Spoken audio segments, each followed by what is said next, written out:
వీర మహిళలు ఫస్ట్ స్త్రీలను గౌరవించాలి. ముందు మన వీర మహిళలు మానస్ గారు, డాక్టర్ గారు, జనసేన వింగు, అలాగే ఇక్కడ ఉన్నటువంటి మా లీడర్స్ అందరూ ఫస్ట్ టైము నేను పార్టీలో జాయిన్ అయ్యి పవన్ కళ్యాణ్ గారి ఆశీర్వాదం తీసుకుని కండవా వేసుకుని ఫస్ట్ అమలాపురం షూటింగ్ వచ్చా. సో చాలా ఆనందంగా ఉంది.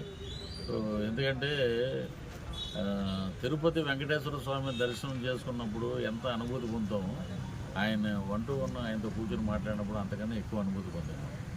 ఎవరు ఏమనుకున్నా సరే దేవుడు అనే నేను అంట. ఇది ఎవరైనా భజన అనుకోండి, ఇంకోళ్ళు అనుకోండి, నేను అసలు ఎవరి గురించి ఆలోచించను.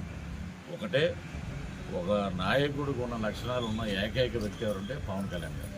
ఆయన చెప్పిన ట్యాగ్ లైన్ ఒకటి ఆయనకే చెప్పాను. నేను ఒకటి చెప్పాను, మనం 10 కేజీలు బియ్యం కోసం కాదు మనం అరువులు దాటడం, 25 ఏళ్ళ మన బిడ్డల భవిష్యత్తు కోసం మనం ఏదో చూడాలి. వాళ్ళకి చదువు కావాలి, వైద్యం, వాళ్ళు ఆర్థికంగా నిలబడాలి. పేద ప్రజలు గరీబీ హఠావో అని మన చిన్నప్పటి నుంచి అంటున్నాం ఆ డైలాగు. గరీబీ హఠావో అని ఎవరూ చేయట్లేదు. అన్నీ దాచుకుంటున్నారు, సంపదలు పెంచుకుంటున్నారు. ఈ రోజున దౌర్భాగ్యం ఏంటంటే ఎక్కడ చూసినా గలం ఎత్తి మాట్లాడితే, నేను మానస్ గారిని ఒకటే చూసా, పోలీసులు లాక్కెళ్ళిన ఒక వీడియో ఒకటి. ఇలాగా మరి మహిళలు, ఒక ఇంట్లో ఉండే మహిళలు పిల్లలు చూసుకోవాలి, భర్త, అత్తమామలు, తల్లిదండ్రులు, వీరందరూ సమాధానం చెప్తూ సొసైటీలోకి వచ్చి వారు అంతా నేను మాట్లాడిన వీర మహిళలు అందరూ ఇక్కడ మన మానస్ గారు కానీ, అక్కడ రాయపాటి అరుణ్ గారు కానీ, ఇంకా చాలామంది నాకు పేర్లు అయితే ప్రత్యేకంగా తెలియవు కానీ అవి ఎలా ఉన్నారంటే జన సైనికుల కన్నా ముందు వరుసలో వీర మహిళలు ఉన్నారు. ముందు మమ్మల్ని చంపండి, తర్వాత జన సైనికుల దగ్గర వేయాలండి. ఇలాంటి స్ఫూర్తి ఉన్నటువంటి నాయకులు మన వీర మహిళలు, జన సైనికులు మన జనసేన పార్టీలో ఉండటం నిజంగా మన అదృష్టం.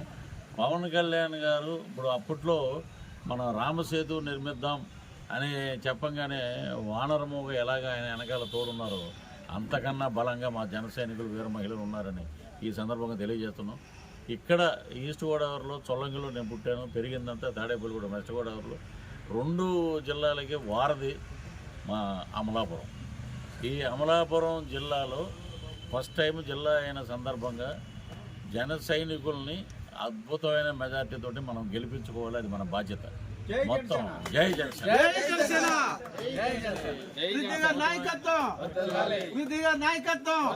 ఏంటంటే మనం గట్టిగా కృషి చేయాలి. దీని మీదే మనం అద్భుతంగా పనిచేయాలి. మన ఓటు హక్కు, ఓట్లు వీళ్ళు కొన్ని చోట్ల అయితే ఖాళీ స్థలాలు చూపించి అక్కడ 50 ఓట్లని కూడా రాయించుకున్నారు. ఆఖరికి ఏమైపోయిందంటే వైనాట్ 175 అన్న వ్యక్తి కంగారు పడిపోయాడు. పవన్ కళ్యాణ్ గారు ఏదో సినిమా షూటింగ్ లాగా వెళ్తున్నారని వస్తే 2 రోజులకే మీకు తడిసి మోపిడైపోతుంది. అలాంటిది ఆయన పర్మనెంట్గా అక్కడే ఉంటున్నారు. ఇప్పుడు మీకు ఏమీ అర్థం అవట్లా, ఏం చేయాలో తెలియట్లే. షెఫిల్ చేసేస్తారనమాట. ఒక డబ్బాలో వేసి అలా తిప్పుతారు చూసారు బాల్స్ని, అలా తిప్పి ఈతను తీసుకెళ్ళి ఎల్లయిన ఒక చోట, పుల్లైన ఒక చోట. ఒకటే నాకు తెలిసిన చాలామంది వైసీపీ ఎమ్మెల్యేలే అని చెప్తున్నాను నేను. మేము జగనన్నతోటే మా ప్రయాణం అని ఏదో అంటాం, కానీ తెలుగుదేశానికి జనసేన చేసామని చెప్తారు మా కార్యకర్తలు. జరిగేది అద్భుతమైన ఏంటంటే ప్రకృతి కూడా ఒక్కసారి తిరగబడింది. దోచుకుంటున్నారు వనరులు. వైజాగ్ షూటింగ్ వెళ్తే ఇవన్నీ గవర్నమెంట్ ఇవన్నీ తాకడ పెట్టేశారండి, ఋషికొండను దోచేశారండి. ఇవన్నీ మనం చూసాం. ఇంత దౌర్భాగ్యాలు, ఇంత అన్యాయాలు, మహిళల పట్ల ఎలాంటి అరాచకాలు జరుగుతున్నాయో ఎలుగెత్తి చూపించినా కూడా వాళ్ళు దాని మీద స్పందన లేదు. ఎక్కడ చూసినా ఏంటంటే నువ్వెంత దాచుకున్నావు, నువ్వెంత దోచుకున్నావు, పర్సంటేజ్ ఎంత. ఈ రోజున ఎక్కడ చూసినా వైన్ షాపులో మద్యం తాగి ఎంతోమంది ఆసుపత్రి పాలే చనిపోయే వరకు వెళ్ళారు. చాలా వరకు ఎక్కడ మనకి కార్డు కానీ, ఎక్కడికైనా గూగుల్ పే కానీ, ఫోన్పే కానీ ఏమీ లేవు. ఓన్లీ డబ్బులు.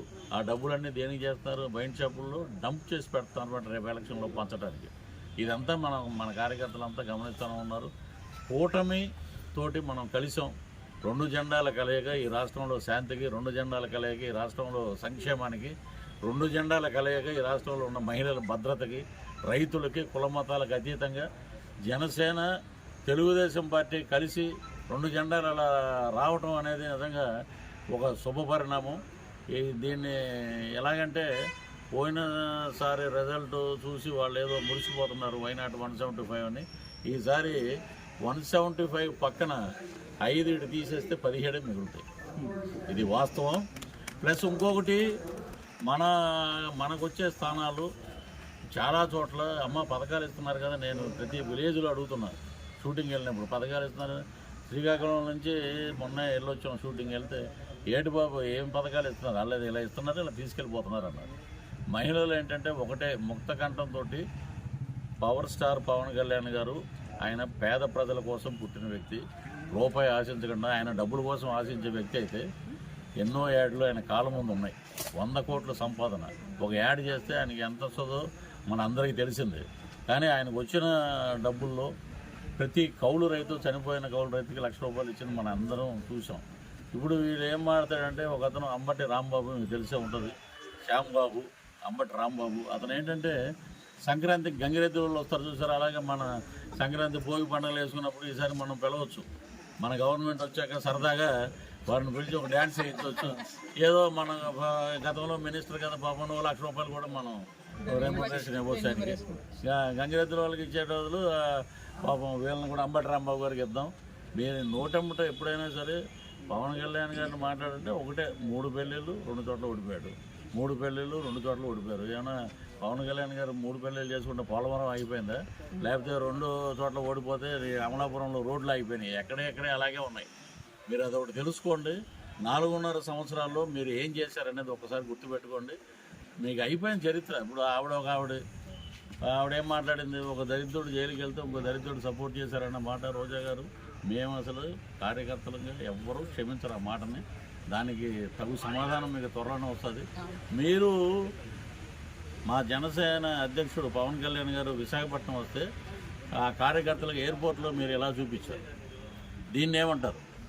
దీన్ని సభ్యత అంటారా, లేకపోతే గుడ్ మార్నింగ్ అని మీరు అంటున్నారు? ఇది ఎంతవరకు కరెక్ట్? కాబట్టి రానున్నది కూటమి.